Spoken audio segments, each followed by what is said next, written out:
forces, in particular, the growing power of Christian Europe.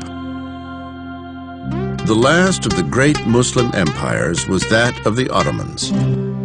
Centered in Turkey, the Ottoman Empire began its rise in the 15th century and eventually spread as far as the gates of Vienna.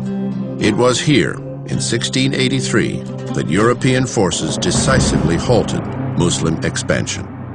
For 2 months, more than 200,000 soldiers battled outside the city walls. In the end, the Ottoman army was defeated.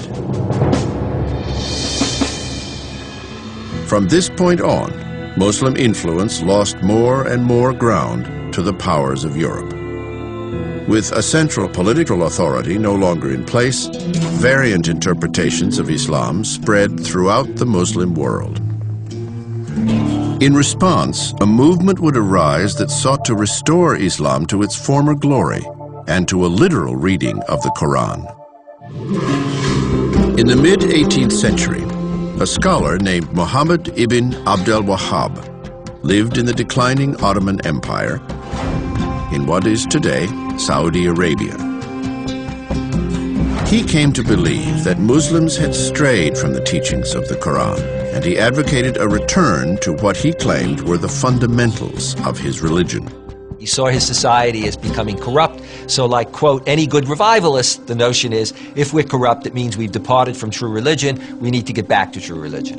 And for Muhammad ibn Abdul Wahhab, that meant going right back to the Quran and to the example of the Prophet.